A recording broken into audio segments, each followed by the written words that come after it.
हमारी लाडली बेटी।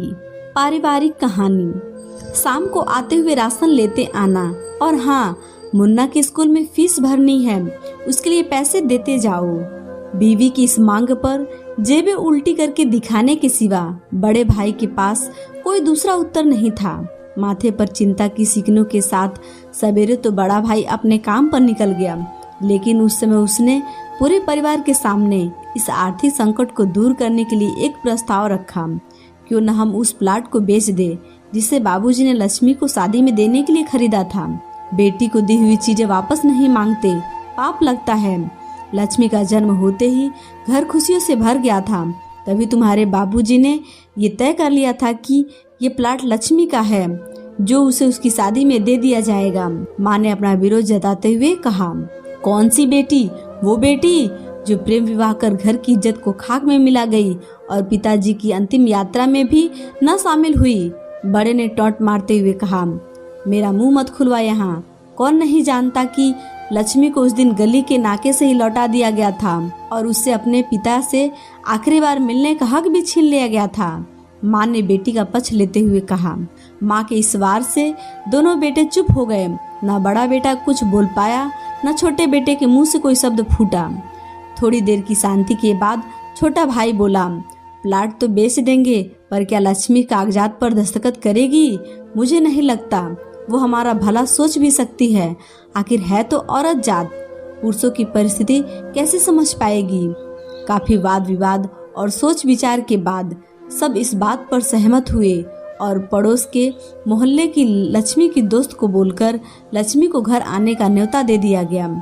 अगले दिन सुबह से गली के नाके पर खेल रहे बड़े भाई के लड़के की बुआ आ गई की आवाज सुन घर वाले चौकन्ने हो गए। दोनों भाई मन में द्वेष और नफरत के साथ उसको कैसे घर में आने के लिए कहे, इसी दुविधा में थे। वो कहते हैं ना, जरूरत के वक्त गधे को भी बाप बनाना पड़ता है। उसी कहावत के हिसाब से दोनों भाई बहन से बात करने के लिए तैयार हुए। दरवाजे पर जब बेटी और दामाद ने पूरे 7 साल बाद कदम रखा तो माँ की आंखें भर आई और दोनों को बड़े प्यार से घर के अंदर लेकर आई। बेटी और दामाद भी माँ का इतना स्नेह देखकर भाव विभोर हो गए। शाम को साथ में बैठे बेटी, दोनों बेटे और दामाद के आगे हिचकिचाते हुए माँ ने ही प्लाट का मुद्दा उठाया। लक्ष्मी को थोड़ा अंदेशा था कि कोई बड़ी बात होगी। लक्ष्मी उसी दिन से ये सोच रही थी कि ऐसी क्या बात हो सकती है जो खड़ूस भाई उसके बाप का मुंह भी दिखाने के खिलाफ थे, वो अचानक इतने कैसे पिघल गए। लेकिन अब उसको सारी बात समझ में आ गई।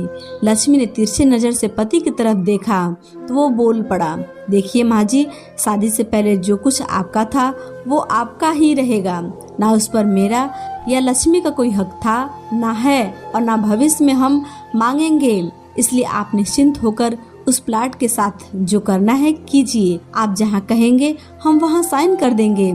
सुबह से अपने जीजा से नजरें चुरा रहे दोनों भाइयों ने अब जीजा को अच्छे से देखा। सुबह प्लाट के कागजात पर बहन के दस्तखत लेकर काम खत्म किया जाए, यह तय हुआ। सब इस मीटिंग को खत्म कर उठ ही रहे थे कि टीवी पर अनाउंसमेंट हुआ कि आने वाले 21 दिनों तक देश में लॉकडाउन लगाया जा रहा है। लक्ष्मी के पति ने फोन पर बात करने के बाद कहा, अब हम क्या करेंगे लक्ष्मी, कल की बस भी रद्द हो गई है और 21 दिनों तक कोई बस नहीं है। हम तो फंस गए। इस खबर से दोनों भाई बहुत निराश हो गए, क्योंकि एक तो उनकी आमदनी कम थी और 2 लोगों का और खाने पीने का बोझ बढ़ गया था। लेकिन माँ अंदर ही अंदर खुश थी, क्योंकि इतने बरसों बाद घर वापस लौटी बेटी इसी बहाने कुछ दिन आराम से उसके साथ रह पाएगी। दोनों भाई छुटक सब्जी और फल बेचा करते थे। कुछ दिनों में ही लॉकडाउन के चलते और कोरोना वायरस के चलते लोगों ने उनसे सब्जियां और फल खरीदना बंद कर दिया।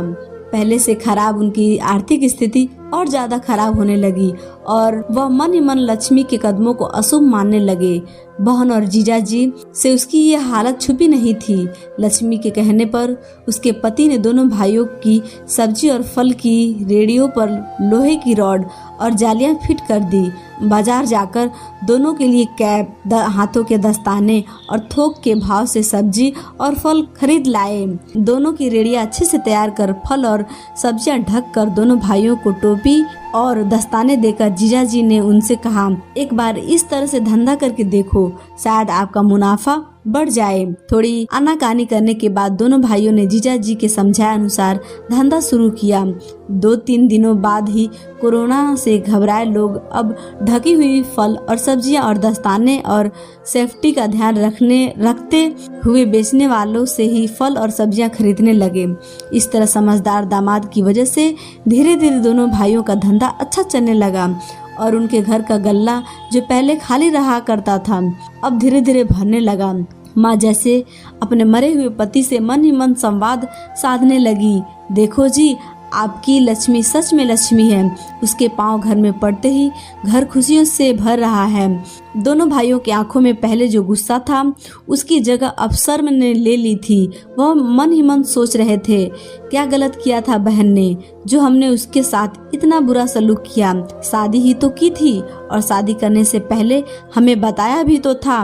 हम ही थे जो उसे स्वीकार नहीं कर पाए। दोनों भाइयों के मन में द्वेष और नफरत धीरे धीरे क्वारंटीन हो गए। 21 दिन बाद जब दीदी और जीजाजी प्लाट के कागजात पर साइन करने जाने लगे तब दोनों भाइयों ने उन्हें रोक लिया और उनसे माफी मांगते हुए वो पेपर्स उन्हें देते हुए बोले, शादी के वक्त हमने आपको कोई तोहफा तो दूर की बात है, आपका हक भी नहीं दिया, लेकिन अब इस प्लाट को स्वीकार कर हमें प्रायश्चित करने का एक मौका दीजिए। सभी की आंखों में खुशी के आंसू आ गए और माँ ऊपर देखकर बोली, देखो आपकी लाडली ने आज फिर हमारा घर खुशियों से भर दिया है। ऐसे ही पारिवारिक कहानियों के लिए हमारे इस चैनल को लाइक करें, शेयर करें, कमेंट करें और हमारे चैनल को सब्सक्राइब भी करें। धन्यवाद।